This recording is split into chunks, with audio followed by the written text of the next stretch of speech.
चिकित्सा अवहेलू निजर गोटे हाथ हराइले दुर्घटनाग्रस्त छात्र एपरी अभियोग आनिछन्ति भद्रक जिला चांदबाली थाना अंतर्गत तलबंध गाँवर शरतचंद्र राउत। भद्रक सहर स्थित एक घरोई नर्सिंग होम रे चिकित्सा विलंब और अवहेला जो एकमात्र मेधावी नाबालक पुओ प्रत्युष राउतर बाम हाथ कटा जाइथिबा नै अभियोग आनिछन्ति पिता शरतचंद्र राउत। ए नहीं भद्रक टाउन थाना से अभियोग करछन्ति। तेज पुलिस एक मामला रुजु करने सहित एवं तदंत आरंभ करछि। अभियोग अनुसार जून 15 तारिख में शरतचंद्र निज पुओ को बाइक रे नहीं जाउथबा बेले गाड़ी आगु एक गाई चली आसला जहा फल दुर्घटना होइथिला। तेज दुर्घटना रे पुओर बाम हाथ रे आघात लागिथिला। निज पुओर चिकित्सा पई एक घरोई क्लिनिक रे भद्रक मेडिकल रे कार्यरत अस्थि शल्य विभाग डाक्तर एम मनोज को देखाइथिले। सर प्रथम जो आमर सर पुआ एक्सीडेंट है ताकू नहीं जाइलु सर मेडिकल भद्रक मेडिकल नहीं जाइलु सेठी माँ तारिणी एम मनोज को आम देखलु देखला एम मनोज ताकू देखिले देखला से एक्सरे कले एक्सरे कर सारापर जानले तार हाथ भांगी जाइए तेणु हाथ जो भांगी जानले तेणु से कौन कले गोटे स्लाब देकी ताकू प्लास्टर बैंडेज करदे मानुआल बैंडेज गोटे करदेकी आमको पठेदेले घर को कहे जा मंगलवार दिन ऑपरेशन हम तो मंगलवार दिन कौटी ऑपरेशन हम ना साई भरद्वाजर ऑपरेशन हम आम आज्ञा दिन संध्या मंगलवार दिन संध्या 6टा बेले नहीं पहुँचलु आगुरी पहुँचलु 6टा बेलू से ओटी की नहीं गले ओटी को नहीं जा सारापर से ओटी रखिले ओटी रखा किसी समय पर खबर देले आज्ञा घंटे 1.5 घंटा बेले गला 6टा बेले गला तापर से खबर देले जे तार 3टा आंगुठी फंक्शन करुच्ची 2टा आंगुठी टी फंक्शन करू ना मुझे क्वेश्चन कली तो से कहले ना किसी असुविधा नहीं आम ताकू गरम पानी रही करूँ तेणु हो किसी असुविधा ना तेणु मुझे अपेक्षा कर रही तापर डॉक्टर गलापर से ऑपरेशन कले ऑपरेशन करने एत समय तो न आसला आम बहुत विरक्त भी होगलु व्यस्त भी होगलु कौन एत समय आसुना ये करना अपेक्षा कलु राति 12:30 खंड बेलू मत ऑपरेशन थिएटर भर को डाकिले डाकिक एम मनोज देखेले देखे कहते यार भैन कटि आम पारू ना आप शीघ्र नहीं जाता नहीं आज्ञा एम मनोज जो आम दायित्व देलु एम मनोज जो आम देखुं तेणु एम मनोज को आम ये कलु तेणु एम मनोज जो नर्सिंग होम को कहले आम से नर्सिंग होम को नहीं गलु तेणु जब सी न पारे से आमको मना कर दे तापर सारे डिस्चार्ज दे बोली राति भी मत झमेला करा पड़ा डिस्चार्ज देले नहीं कहले सकाळू देबू डिस्चार्ज देबू ये करूँ तापर डॉक्टर निजे पलि गले पुणी घर जाकि डिस्चार्ज लेटर लिखिकी आने पड़ा तेना ये कर सारे आम ये कलु गला बेलू सारे जाकि सम हस्पिटाल पहुँचला बेलू सम हस्पिटाल वाला कहले हाथ आउ कि ना हाथ कटा जाटा ही फाइनाल तापर आम बहुत रिक्वेस्ट कलु सी 2 दिन पर्यंत बहुत चेष्टा कले बहुत ये कर सारापर कौन प्रकार हो पारानी शेष पर मो पुअर हाथ कटा हो गला दाबी कौन करेंगे आज्ञा मोर ये जड़े डॉक्टर जे कि माने दायित्वहीन भाव में ये कम कर कि पिला लाइफ सहित से खेलुं बर्तमान मो पुओटी आज्ञा पंगु होगा गोटे मात्र पुओ मोर तेणु प्रति विहित कार्यानुष्ठान ग्रहण करूँ सरकार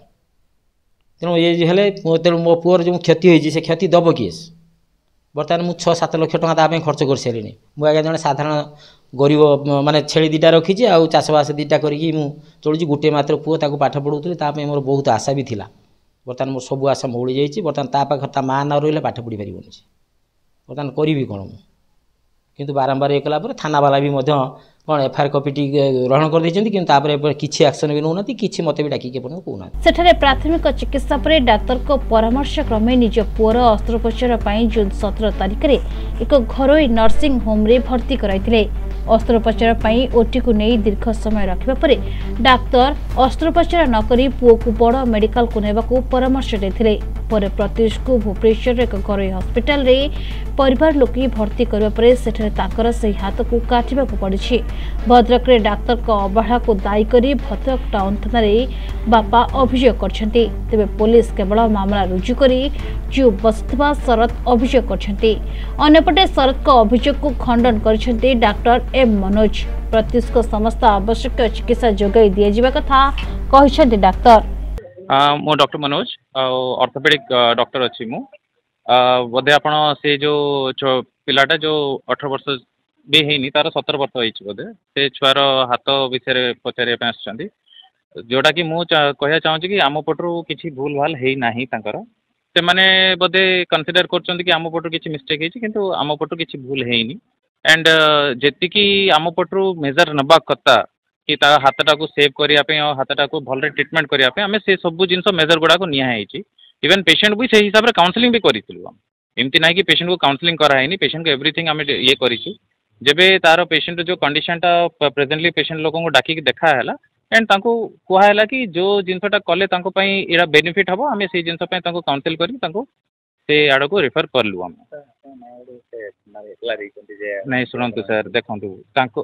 पेशेंट माने सब जिनस तो इंटरनली तो बुझी पारिबेनी मेडिकल रिलेटेड कौन फील्ड अच्छी कौन नहीं तांको सब जिनस बुझेला पर भी इनकेस तांको लागुची कि आम पटु किसी भूल होची से माने थाना रे देइचंदी किंतु आमको भी लागुची ना कि आमे तो श्योर अछु ना आम तरफ किसी भूल है नहीं कही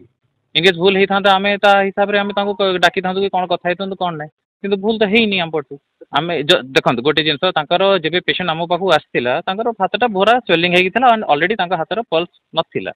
हैला तो एज ए ताकू कंपार्टमेंट सिंड्रोम बोली गोटे टर्मटा अछि तो कंपार्टमेंट सिंड्रोम रे गोटे ही जिनस अछि कि इनकेस आमे से कंपार्टमेंटा रिलीज करि देबु रिलीज कर देले हे पारे कि पेशेंट रो ब्लड फ्लोटा ओथरे नॉर्मल आसी जाई पारे सेटा गोटे ट्राई सब बेले तो इनकेस मो पेशेंट को से दिन से जिनसटा आमे करिबुनु आमे ओटा पेशेंट को रेफर करिबु ऑलरेडी ताकू जिबा और एटारे ऑलरेडी और 7-8 घंटा रो डिफरेंस पळासिबो कि ताकू आरो दिन 12 घंटा रो डिफरेंस पळासिबो हे पारे कि पेशेंट रो हाथटा लूज कर जाई पारे तो से कंपार्टमेंटा रिलीज करा हला एति कि किंतु आउ किछि एक्सेस करा एंड एति दिन रो हम ऑपरेशन एक्सपीरियंस रे ए कॉम्प्लिकेशंस रिटन इन बुक्स ए सब कॉम्प्लिकेशन होई पारे न होई पारे एटा बुक्स रे भी लिखा है। भद्रक सुदेव मल्लिक को रिपोर्ट प्रतिदिन टीवी। बेक पिठी अंटा आंठू आदि समस्त दरजर एकमात्र तैल श्री संजीवनी पेन रिलीफ ऑयल श्री संजीवनी लगैले जमा बिंदीवनी। श्री संजीवनी पेन रिलीफ ऑयल हर दर्द को समझे रखे सबका ख्याल।